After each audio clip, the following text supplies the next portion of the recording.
Françaises, Français, mes chers compatriotes. Si on ne se connaissait pas... On ne pourrait pas attaquer directement dans le vif du sujet. Je crois qu'on est tous très fatigués.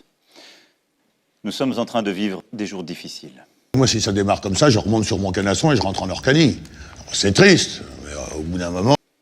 Nous ressentons tous en ce moment la peur, l'angoisse pour nos parents, pour nous-mêmes, face à ce virus redoutable, invisible, imprévisible. La fatigue et la lassitude pour certains. Je tiens à vous prévenir que le voyage a été particulièrement pénible et il va pas en falloir beaucoup pour que ça pète. Cette période est encore plus difficile à vivre lorsqu'on habite à plusieurs dans un appartement exigu, lorsqu'on ne dispose pas chez soi des moyens de communication nécessaires pour apprendre, se distraire, échanger.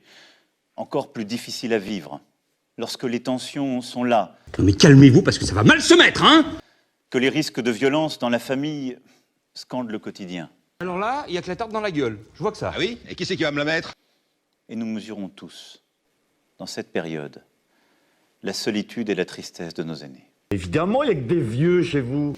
Nos agriculteurs, nos enseignants, nos chauffeurs routiers, livreurs, électriciens, manutentionnaires, caissiers et caissières, nos éboueurs, personnels de sécurité et de nettoyage, nos fonctionnaires, nos journalistes, nos travailleurs sociaux, nos maires et nos élus locaux. Et moi, je pue des pieds.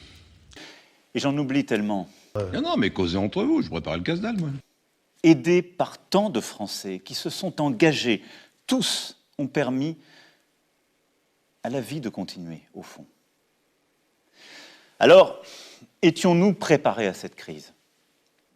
À l'évidence, pas assez. Vous êtes la pire bande de bons à rien du monde celte! Les services hospitaliers sont saturés. Partout, en hexagone comme dans les Outre-mer, le système est sous tension. Et l'épidémie n'est pas encore maîtrisée. C'est moi ou il y a une ambiance de merde? C'est pour cela que le confinement le plus strict doit encore se poursuivre jusqu'au lundi 11 mai.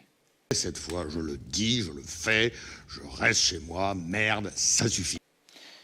Durant les 4 semaines à venir, les règles prévues par le gouvernement devront continuer d'être respectées. Ben voilà, c'est la crise d'autorité.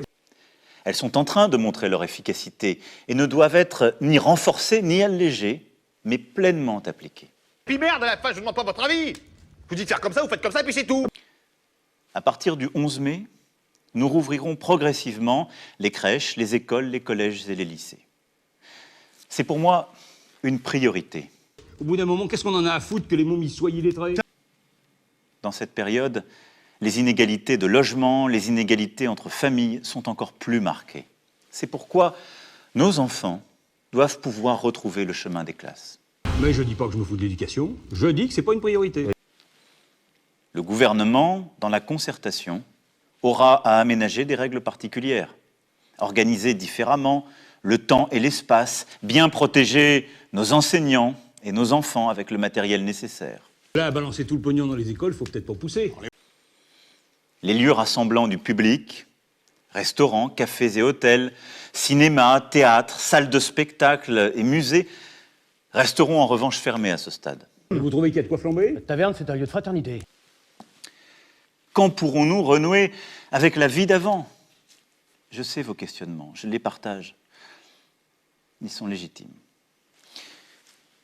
J'aimerais tellement pouvoir tout vous dire et vous répondre sur chacune de ces questions, mais en toute franchise, en toute humilité, nous n'avons pas de réponse définitive à cela. Bon, ben moi je m'en vais. Voilà, vous avez gagné la fève. Non, je suis désolé, je vois pas d'autre solution. Aujourd'hui, d'après les premières données, qui seront prochainement affinées par ce qu'on appelle les tests sérologiques, Voilà, et ben ça par exemple, ça veut absolument rien dire, mais les faits restent le même. une très faible minorité de Français ont contracté le Covid-19. Ah, c'est bien la peine de faire des rayons de 3 plombes pour en arriver là. Voilà, ce soir, je partage avec vous ce que nous savons et ce que nous ne savons pas. Nous finirons par l'emporter, mais nous aurons plusieurs mois à vivre avec le virus. Oh non mais vous vous foutez de moi. Pour ce qui me concerne, je tâcherai de porter en Europe notre voix afin d'avoir plus d'unité, de solidarité. On a déjà un qui gouverne comme une femme, on va pas faire connexion, si? Il nous reviendra aussi dans les prochaines semaines, de préparer l'après. Il nous faudra rebâtir notre économie plus forte afin de produire et redonner plein espoir à nos salariés, nos entrepreneurs, garder notre indépendance financière. Il y a 4 ans, on avait dit qu'il fallait oser une politique progressiste. Il nous faudra rebâtir une indépendance agricole. Oui, voilà. Agricole. Les distinctions sociales ne peuvent être fondées que sur l'utilité commune. Ces mots, des Français les ont écrits il y a plus de 200 ans. Qui avait compris la phrase? Non, en plus, c'est pas vrai, j'avais pas compris. Nous devons aujourd'hui reprendre le flambeau et donner toute sa force à ce principe.